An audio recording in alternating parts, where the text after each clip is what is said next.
한국 단편문학 제목 순환 이대 지은이 하근찬 작품 해설입니다. 하근찬의 작품 세계는 전쟁을 비롯한 비극적 사회 현실을 다루고 있는 점이 특징이며 이러한 그의 소설 속에 펼쳐진 전쟁 순환의 슬픈 이야기들은 비극을 통한 인간 정신의 고향이나 인간의 휴머니즘의 회복이라는 주제의식을 바탕에 깔고 있다. 본 작품 순환 이대에서도 우리 민족이 겪은 2차 대전과 한국 전쟁을 연결시키면서 아버지와 아들의 순환을 다루고 있다. 이 부자 이대의 순환은 한순간의 일회적인 비극이 아니라 민족적 근본적인 비극이라는 현실 인식으로 극화되고 있다는 데 의의가 있다. 또 고등어와 국수 등은 불행을 당한 가슴에서도 그들끼리 따뜻하게 감싸는 인정, 특히 부정을 나타내는 것으로 이것은 이들이 현실적인 불행과 갈등을 극복할 수 있을 거라는 가능성을 암시해 준다. 아들이 고등어를 받아드는 행위, 외나무 다리를 건널 때 한쪽 다리가 없는 아들을 아버지가 업고 건너는 것 등은 이들이 불행한 현실을 극복해 가고 있는 모습을 구체적으로 보여주는 장면들이다. 고등어를 든 진수를 업고 외나무 다리를 건너는 박만도 부자의 모습은 역사적 비극을 극복한 순박한 농민의 의지를 상징적으로 나타낸다. 이렇듯 서민의 애환과 절망적 상황을 이겨내려는 어떤 의지와 전통 사회의 밑바닥에 흐르는 착한 인정이 깔린 이 소설은 그 구성의 탄탄함과 주제의 견고성, 그리고 암시와 상징의 기법을 보여줌으로써 한국 단편 소설의 한 전범으로 평가된다. 진수가 돌아온다. 진수가 살아서 돌아온다. 아무개는 전사했다는 통지가 왔고 아무개는 죽었는지 살았는지 통 소식이 없는데 우리 진수는 살아서 오늘 돌아오는 것이다. 생각할수록 어깨바람이 날 일이다. 그래 그런지 몰라도 박만도는 여느 때 같으면 아무래도 한두 군데 앉아 쉬어야 넘어설 수 있는 용머리째를 단숨에 올라채고 만 것이다. 가슴이 펄럭거리고 허벅지가 뻐근했다. 그러나 그는 고갯마루에서도 쉴 생각을 하지 않았다. 들 건너 멀리 바라보이는 정거장에서 연기가 물씬 피어오르며 삐익 기적 소리가 들려왔기 때문이다. 아들이 타고 내려올 기차는 점심때가 가까워야 도착한다는 것을 모르는 바 아니다. 해가 이제 겨우 산등성이 위로 한 뼘 가량 떠올랐으니 오정이 되려면 아직 차례가 먼 것이다. 그러나 그는 공연히 마음이 바빴다. 까짓것 잠시 앉아 쉬면 뭐할 끼고 손가락으로 한쪽 콧구멍을 찍 누르면서 팽 마른 코를 풀어 던졌다. 그리고 휘청휘청 고갯길을 내려가는 것이다. 내리막은 오르막에 비하면 아무것도 아니었다. 대구 팔을 흔들라 치면 절로 굴러 내려가는 것이다. 만도는 오른쪽 팔만을 앞뒤로 흔들고 있었다. 왼쪽 팔은 조끼 주머니에 아무렇게나 쑤셔놓고 있는 것이다. 3대 독자가 죽다니 말이나 되나. 살아서 돌아와야 일이 옳고 말고.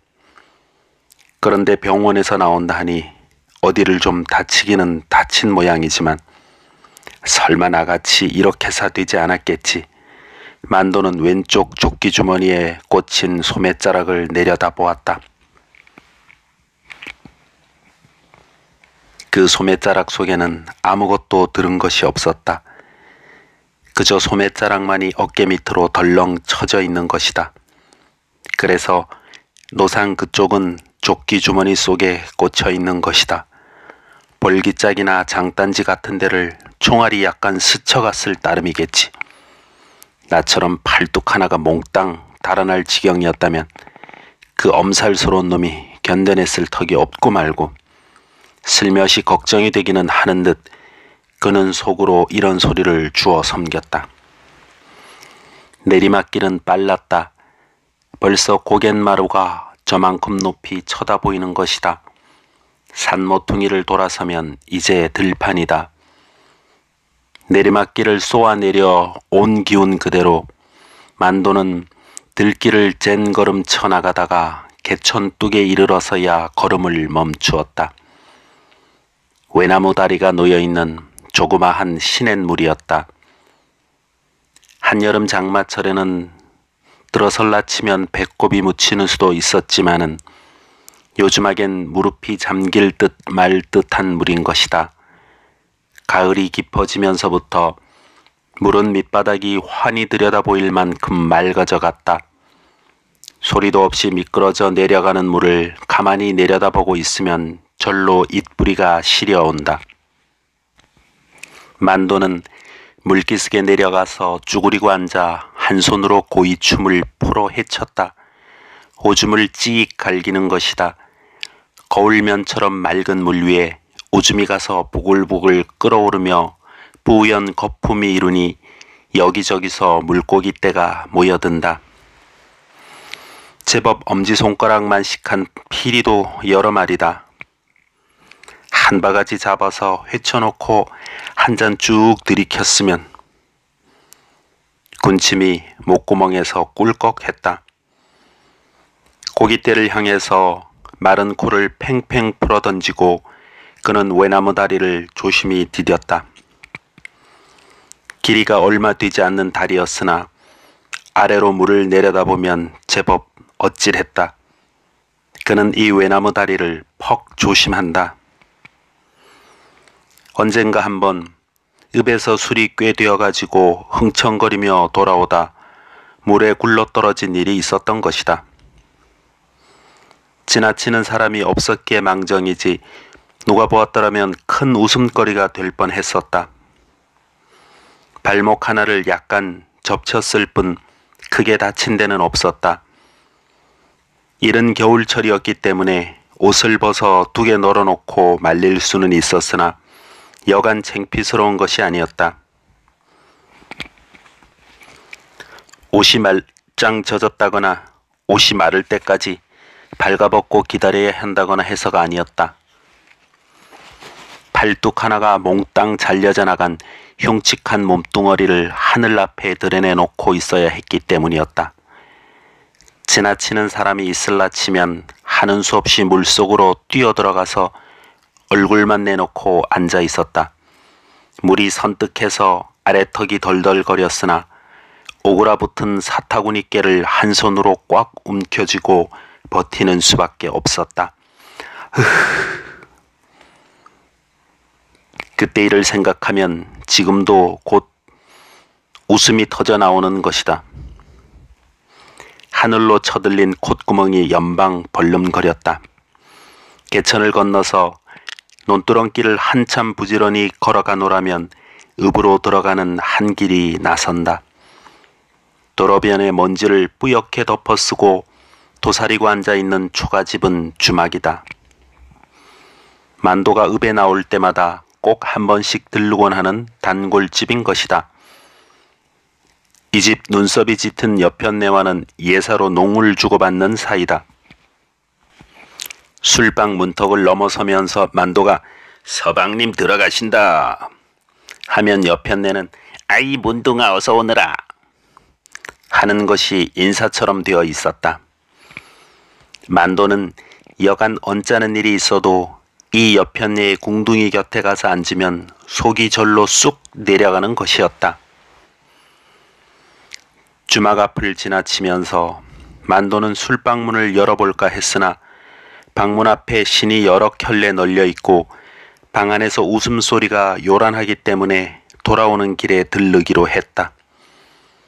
신장로에 나서면 금시읍이었다. 만도는 읍들머리에서 잠시 망설이다가 정거장 쪽과는 반대되는 방향으로 걸음을 옮겼다. 장거리를 찾아가는 것이었다. 진수가 돌아오는데 고등어나 한 손 사가지고 가야 될 거 아닌가 싶어서였다. 장날은 아니었으나 고깃전에는 없는 고기가 없었다. 이것을 살까 하면 저것이 좋아 보이고 그것을 사러 가면 또 그 옆에 것이 먹음직해 보였다. 한참 이리저리 서성거리다가 결국은 고등어 한 손이었다. 그것을 달랑달랑 들고 정거장을 향해 가는데 겨드랑이 밑이 간질간질해 왔다. 그러나 한쪽밖에 없는 손에 고등어를 들었으니 참 딱했다. 어깨 쭉지를 연방 위아래로 움직거리는 수밖에 없었다. 정거장 대합실에 들어선 만도는 먼저 벽에 걸린 시계부터 바라보았다. 2시 20분이었다. 벌써 2시 20분이라니 내가 잘못 보았나? 아무리 두 눈을 씻고 봐도 시계는 틀림없이 2시 20분이었다. 한쪽 걸상에 가서 공둥이를 붙이면서도 곧장 미심쩍어 했다. 2시 20분이라니 그럼 벌써 점심때가 겨웠단 말인가? 말도 아닌 것이다. 자세히 보니 시계는 유리가 깨져 있고 먼지가 꺼멓게 앉아 있었다. 그러면 그렇지. 엉터리였다. 벌써 그렇게 되었을 리가 없는 것이다. 여보이소, 지금 몇 시인겨? 맞은편에 앉은 양복쟁이한테 물어보았다. 10시 40분이요. 예, 그런겨. 만도는 고개를 굽실하고는 두 눈을 연방 껌뻑거렸다. 10시 40분이라 보자. 그럼 아직도 1시간이나 넘어 남았구나. 그는 안심이 되는 듯 후유 숨을 내쉬었다. 권련을 한 개 빼물고 불을 당겼다. 정거장 대합실에 와서 이렇게 도사리고 앉아 있노라면 만도는 곧잘 생각해낸 일이 한 가지 있었다. 그 일이 머리에 떠오르면 등골을 찬 기운이 쫙 스쳐 내려가는 것이다. 손가락이 시퍼렇게 굳어진 이끼 낀 나무 토막 같은 팔뚝이 지금도 저만큼 높이에 보이는 듯 했다. 바로 이 정거장 마당에 100명 남짓한 사람들이 모여 웅성거리고 있었다. 그 중에는 만도도 섞여 있었다. 기차를 기다리고 있는 것이었으나 그들은 모두 자기네들이 어디로 가는 것인지 알지를 못했다. 그저 차를 타라면 탈 사람들이었다. 징용에 끌려나가는 사람들이었다. 그러니까 지금으로부터 12, 13년 전 옛날의 이야기인 것이다. 북해도 탄광으로 갈 것이라는 사람도 있었고 틀림없이 남양군도로 간다는 사람도 있었다. 더러는 만주로 갔으면 좋겠다고 하기도 했다. 만도는 북해도가 아니면 남양군도일 것이고 거기도 아니면 만주겠지. 설마 저희들이 하늘 밖으로서 끌고 가겠느냐고 아무렇지도 않은 듯이 그 들창코로 담개 연기를 푹푹 내뿜고 있었다. 그러나 마음이 좀 덜 좋은 것은 마누라가 저쪽 변소 모퉁이 벚나무 밑에 우두커니 서서 한눈도 안 팔고 이쪽만을 바라보고 있는 때문이었다. 그래서 그는 주머니 속에 성냥을 두고도 옆 사람에게 불을 빌리자고 하며 슬며시 돌아서 버리곤 했다. 플랫폼으로 나가면서 뒤를 돌아보니 마누라는 울 밖에 서서 수건으로 코를 눌러대고 있는 것이었다. 만도는 코허리가 찡했다. 기차가 꽥꽥 소리를 지르면서 덜커덩하고 움직이기 시작했을 때는 정말 덜 좋았다. 눈앞이 뿌옇게 흐려지는 것을 어쩌지 못했다. 그러나 정거장이 까맣게 머려져 가고 차창 밖으로 새로운 풍경이 휙휙 날아들자 그만 아무렇지도 않아지는 것이었다. 오히려 기분이 유쾌해지는 것 같기도 했다. 바다를 본 것도 처음이었고 그처럼 큰 배에 몸을 실어본 것도 더구나 처음이었다. 배 밑창에 엎드려서 꽥꽥 괴워내는 사람들이 많았으나 만도는 그저 고리 좀 띵했을 뿐 아무렇지도 않았다. 더러는 하루에 2개씩 주는 뭉칫밥을 남기기도 했으나 그는 한꺼번에 하루 것을 뚝딱 해도 시원찮았다. 모두들 내릴 준비를 하라는 명령이 떨어진 것은 사흘째 되는 날 황혼 때였다. 제가끔 보찜을 챙기기에 바빴다. 만도는 호박 덩어리만한 보따리를 옆구리에 덜렁 찼다. 가판 위에 올라가 보니 하늘은 활활 타오르고 있고 바닷물은 불에 녹은 쇠처럼 벌겋게 출렁거리고 있었다. 지금 막 태양이 물 위로 뚝딱 떨어져 가는 것이었다. 햇덩어리가 어쩌면 그렇게 크고 붉은지 정말 처음이었다. 그리고 바다 위에 주황빛으로 번쩍거리는 커다란 산이 둥둥 떠 있는 것이었다. 무시하도록 황홀한 광경에 모두들 딱 벌어진 입을 다물 줄 몰랐다. 만도는 어깨마루를 버쩍 들어올리면서 희야 고함을 질러댔다. 그러나 섬에서 그들을 기다리고 있는 것은 숨막히는 더위와 강제노동과 그리고 잠자리만한 시기나 한 모기떼 그런 것뿐이었다. 섬에다가 비행장을 닦는 것이었다.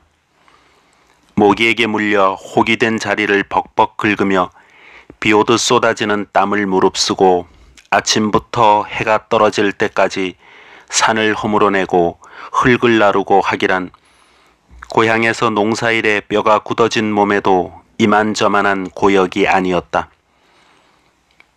물도 입에 맞지 않았고 음식도 이내 변하곤 해서 도저히 견뎌낼 것 같지가 않았다. 게다가 병까지 돌았다. 일을 하다가도 벌떡 자빠지기가 예사였다. 그러나 만도는 아침 저녁으로 약간씩 설사를 했을 뿐 넘어지지는 않았다. 물도 차츰 입에 맞아갔고 고된 일도 나리감에 따라 몸에 배어드는 것이었다. 밤에 날개를 치며 몰려드는 모기떼만 아니면 그냥저냥 배겨내겠는데 정말 그놈의 모기들만은 질색이었다. 사람의 힘이란 무서운 것이었다. 그처럼 험난하던 산과 산 틈바구니에 비행장을 다듬어 내고야 말았던 것이다. 허나 일은 그곳으로 끝나는 것이 아니고 오히려 더 벅찬 일이 닥치는 것이었다.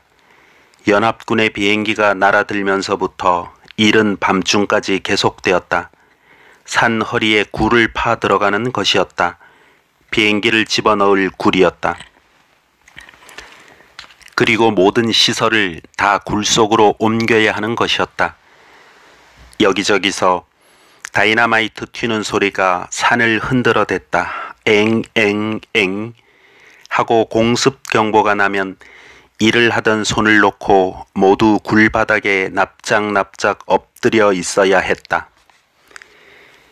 비행기가 돌아갈 때까지 그러고 있는 것이었다. 어떤 때는 근 1시간 가까이나 엎드려 있어야 하는 때도 있었는데 차라리 그것이 얼마나 편한지 몰랐다. 그래서 더러는 공습이 있기를 은근히 기다리기도 했다.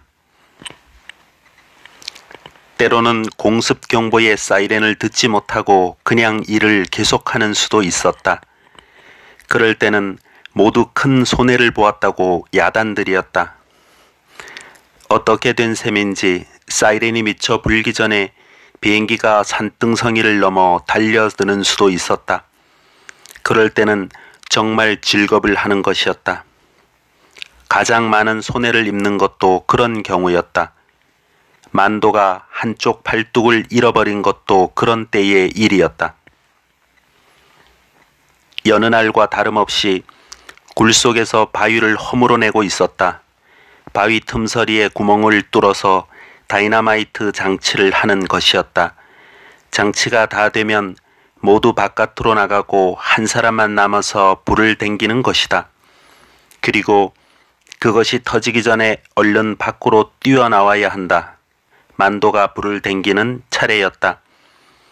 모두 바깥으로 나가버린 다음 그는 성냥을 꺼내었다. 그런데 웬 영문인지 기분이 꺼림칙했다. 모기에게 물린 자리가 자꾸 쑥쑥 쑤시는 것이었다. 극적극적 긁어댔으나 도무지 시원한 맛이 없었다. 그는 이맛살을 찌푸리면서 성냥을 득 그었다. 그래 그런지 몰라도 불은 이내 픽 하고 꺼져버렸다. 성냥 알맹이 4개째에서 겨우 심지에 불이 당겨졌다. 심지에 불이 붙는 것을 보자 그는 얼른 몸을 굴 밖으로 날렸다. 바깥으로 막 나서려는 때였다. 산이 무너지는 듯한 소리와 함께 사나운 바람이 귓전을 후려갈기는 것이었다. 만도는 정신이 아찔했다. 공습이었던 것이다. 산등성이를 넘어 달려든 비행기가 머리 위로 아슬아슬하게 지나가는 것이었다. 미처 정신을 차리기도 전에 또 한 대가 뒤따라 날아드는 것이 아닌가. 만도는 그만 넋을 잃고 굴 안으로 도로 달려 들어갔다. 달려 들어가서 굴 바닥에 아무렇게나 퍽 엎드리고 말았다. 그 순간이었다. 꽝! 굴란이 미어지는 듯하면서 다이너마이트가 터졌다. 만도의 두 눈에서 불이 번쩍했다.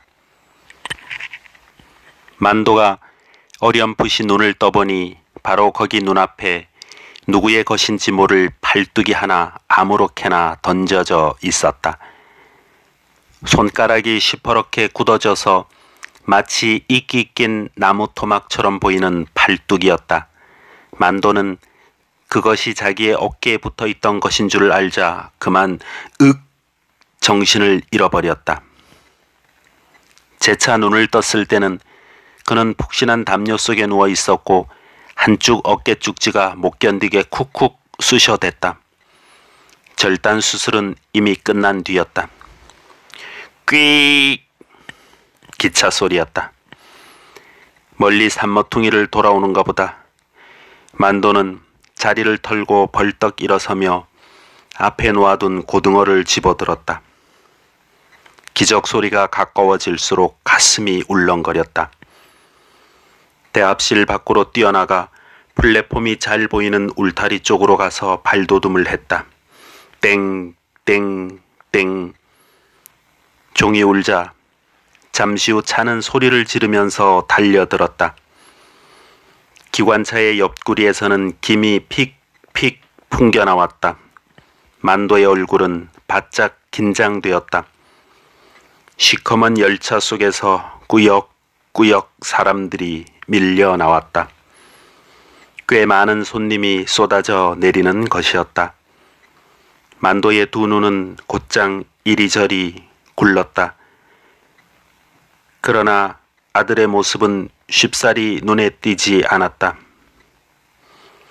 저쪽 출찰구로 밀려가는 사람의 물결 속에 2개의 지팡이를 짚고 절룩거리면서 걸어나가는 상위 군인이 있었으나 만도는 그 사람에게 주의가 가지는 않았다. 기차에서 내릴 사람은 모두 내렸는가 보다. 이제 미처 차에 오르지 못한 사람들이 플랫폼을 이리저리 서성거리고 있을 뿐인 것이다. 그놈이 거짓으로 편지를 띄웠을 리는 없을 건데. 만도는 자꾸 가슴이 떨렸다. 이상한 일이다 하고 있을 때였다. 분명히 뒤에서 아버지 부르는 소리가 들렸다. 만도는 깜짝 놀라며 얼른 뒤를 돌아다 보았다. 그 순간 만도의 두 눈은 무섭도록 크게 떠지고 입은 딱 벌어졌다. 틀림없는 아들이었으나 옛날과 같은 진수는 아니었다. 양쪽 겨드랑이에 지팡이를 끼고 서 있는데 스쳐가는 바람결에 한쪽 바지가랑이가 펄럭거리는 것이 아닌가. 만도는 눈앞이 노을해지는 것을 어쩌지 못했다. 한참 동안 그저 멍멍하기만 하다가 코허리가 찡해지면서 두 눈에 뜨거운 것이 핑 도는 것이었다. 얘라 이놈아. 만도의 입술에서 모지게 튀어나온 첫 마디였다. 떨리는 목소리였다. 고등어를 든 손이 불끈 주먹을 쥐고 있었다. 이게 무슨 꼴이고 이기. 아버지. 이놈아. 만도는 들창코가 크게 벌렁거리다가 훌쩍 물코를 들이마셨다. 진수의 두 눈에서는 어느 결에 눈물이 꾀죄죄하게 흘러내리고 있었다. 만도는 모든 게 진수의 잘못이기나 한 듯 험한 얼굴로 가자 어서. 무뚝뚝한 한마디를 던지고는 성큼성큼 앞장을 서 가는 것이었다. 진수는 입술에 내려와 묻는 짭짤한 것을 혀끝으로 날름 핥아버리면서 절름절름 아버지의 뒤를 따랐다.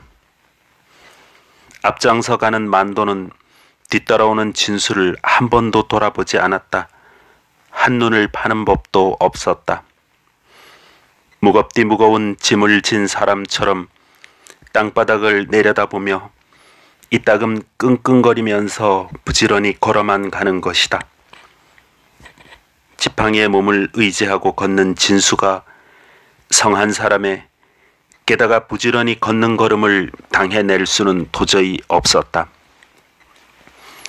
한 걸음 두 걸음씩 뒤지기 시작한 것이 그만 작은 소리로 불러서는 들리지 않을 만큼 떨어져 버리고 말았다. 진수는 목구멍을 왈칵 넘어오려는 뜨거운 기운을 참느라고 어금니를 야물게 깨물어 보기도 했다.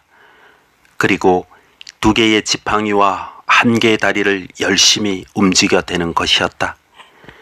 앞서간 만도는 주막집 앞에 이르자 비로소 한 번 뒤를 돌아보았다. 진수는 오다가 나무 밑에 서서 오줌을 누고 있었다. 지팡이는 땅바닥에 던져놓고 한쪽 손으로 볼일을 보고 한쪽 손으로는 나무 둥치를 안고 있는 꼬락서니가 을신연스럽기 이를 데 없다. 만도는 눈살을 찌푸리며 신음소리 비슷한 무거운 소리를 토했다. 그리고 술방 앞으로 가서 방문을 왈칵 잡아당겼다. 기역자판 앞에 도사리고 앉아서 속옷을 뒤집어 이를 잡고 있던 여편네가 킥 웃으며 후다닥 옷섭을 여몄다. 그러나 만도는 웃지를 않았다. 방문턱을 넘어서면서도 서방님 들어가신다라는 소리를 지르지 않았다. 이처럼 뚝뚝한 얼굴을 하고 이 술방에 들어서기란 아마 처음 일일 것이다. 여편네가 뭣도 모르고 오늘은 서방님 아닌가비? 하고 킬룩 웃었으나 만도는 또 무거운 신음소리를 했을 뿐이었다. 기역자판 앞에 쭈그리고 앉기가 바쁘게 빨리빨리 재촉이었다. 하따나 어지간히도 바쁜가비? 빨리 곱빼기로 한 사발 달라니까마. 오늘은 와이카노? 여편네가 쳐주는 술사발을 받아들며 만도는 후유 한숨을 크게 내쉬었다. 그리고 입을 얼른 사발로 가져갔다. 꿀, 꿀, 꿀, 잘도 넘어간다. 그 큰 사발을 단숨에 비워버리고는 도로 여편네 앞으로 불쑥 내민다. 그렇게 거들빼기로 석잔을 해치우고서 개트림을 했다. 여편네가 눈을 휘둥그레가지고 혀를 내둘렀다. 빈속에 술을 그처럼 때려 마시고 보니 금세 눈두덩이 확확 달아오르고 귓부리가 발갛게 익어갔다. 술기가 얼큰하게 돌자 이제 좀 속이 풀리는 것 같아 방문을 열고 바깥을 내다보았다. 진수는 이마에 땀을 척척 흘리면서 다가오고 있었다. 진수야! 버럭 소리를 질렀다. 이 들어와 보래. 진수는 아무런 대꾸도 없이 어기적 다가왔다. 다가와서 방문턱에 걸터 앉으려니까 여편네가 보고 방으로 좀 들어오이소 한다. 여기 좋습니다. 그는 수세미 같은 수건으로 이마와 코 언저리를 아무렇게나 훔친다. 마, 아무 데서나 몰아. 저 국수 한 그릇 말아주소. 야, 곱빼기로 잘 좀 참기름도 치소이. 야. 여편네는 코로 희쭉 웃으면서 만두의 옆구리를 살짝 꼬집고는 속구리에서 삶은 국수 2뭉텅이를 집어든다. 진수가 국수를 훌훌 걸어놓고 있을 때 여편네는 만두의 귓전으로 얼굴을 살짝 갖다 댄다. 아들이가. 만두는 고개를 약간 앞뒤로 끄덕거렸을 뿐 좋은 기색을 하지 않았다. 진수가 국물을 훌쩍 들이마시고 나자 만두는 한 그릇 더 먹을래? 한다. 아니에. 한 그릇 더 먹지 와. 그만 먹으랍니다. 진수는 입술을 썩 닦으며 부스스 자리에서 일어났다. 주막을 나선 그들 부자는 논두렁길로 접어들었다. 아까와 같이 만도가 앞장을 서는 것이 아니라 이번에는 진수를 앞세웠다. 지팡이를 짚고 끼우뚱 앞서가는 아들의 뒷모습을 바라보며 팔뚝이 하나밖에 없는 아버지가 느릿느릿 따라가는 것이다. 손에 매달린 고등어가 대구 달랑달랑 춤을 춘다. 너무 급하게 들어부어서 그런지 만도의 뱃속에서는 우글우글 술이 끓고 다리가 휘청거린다. 콧구멍으로 더운 쉼을 훅훅 내뿜어 본다. 정신이 아른하다. 좋다. 진수야, 예, 니 우짜다 그래 됐노? 전쟁하다가 이래 안 되십니까? 수류탄 쪼가리에 맞았습니다. 수류탄 쪼가리에? 예. 얼른 낫지 않고 막 썰어가 들어가기 때문에 군의관이 잘라버립습니다. 병원에서 예. 아버지. 와. 이래가지고 나 우째 살까 싶습니다. 우째 살긴 뭘 우째 살아. 목숨만 붙어 있으면 다 사는 기다. 그런 소리 하지 마라. 나 봐라. 팔뚝이 하나 없어도 잘만 안 사나. 남봄에 좀 덜 좋아서 그렇지 살기사 왜 못 살아. 차라리 아버지같이 팔이 하나 없는 편이 낫겠어 얘. 다리가 없어 놓으니 첫째 걸어당기기가 불편해서 똑 죽겠심더. 야야 안 그렇다. 걸어당기기만 하면 뭐하노. 손을 지대로 놀려야 일이 뜻대로 되지. 그럴까 얘. 그렇다니. 그러니까 집에 앉아서 할 일은 네가 하고 나댕김에 할 일은 내가 하고 그러면 안 되겠나. 그제? 예. 진수는 가벼운 한심을 내쉬며 아버지를 돌아보았다. 만도는 돌아보는 아들의 얼굴을 향해서 지그시 웃어주었다. 술을 마시고 나면 이내 오줌이 마려워진다. 만도는 길가에 아무렇게나 쭈그리고 앉아서 고기 묶음을 입에 물려고 한다. 그것을 본 진수는 아버지 그 고등어 이리 주이소 한다. 팔이 하나밖에 없는 몸으로 물건을 손에 든 채 소변을 볼 수는 없는 것이다. 아버지가 볼일을 마칠 때까지 진수는 저만큼 떨어져 서서 지팡이를 한쪽 손에 모아쥐고 다른 손으로는 고등어를 들고 있었다. 볼일을 다 본 만도는 얼른 가서 아들의 손에서 고등어를 다시 받아든다.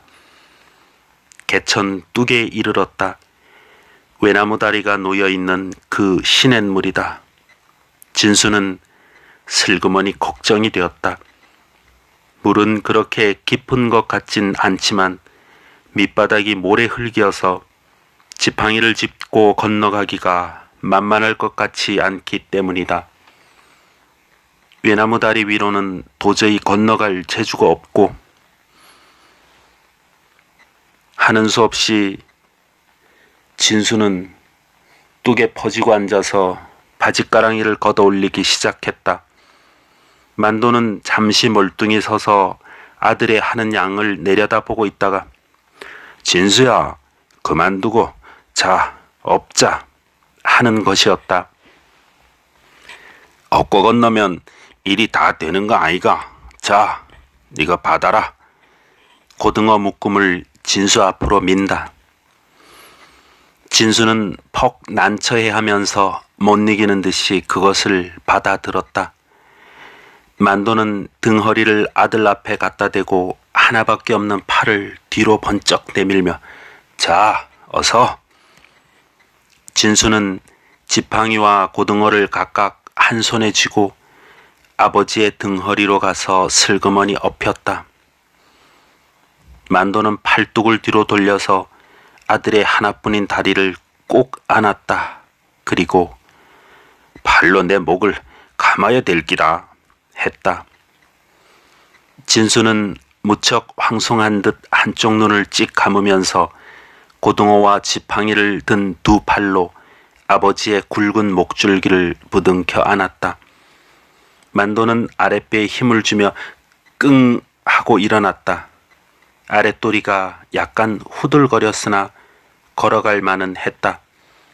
외나무 다리 위로 조심조심 발을 내디디며 만도는 속으로 이제 새파랗게 젊은 놈이 벌써 이게 무슨 꼴이고 세상을 잘못 만나서 진수 네 신세도 참 똥이다 똥. 이런 소리를 주워 섬겼고 아버지의 등에 엎인 진수도 곧장 미안스러운 얼굴을 하며 낙거정 이렇게 되다니 아버지도 참 복도 더럽게 없지. 차라리 내가 죽어버렸더라면 나았을 건데 하고 중얼거렸다. 만도는 아직 술기가 약간 있었으나 용케 몸을 가누며 아들을 업고 외나무 다리를 조심조심 건너가는 것이었다. 눈앞에 우뚝 솟은 용머리째가 이 광경을 가만히 내려다보고 있었다.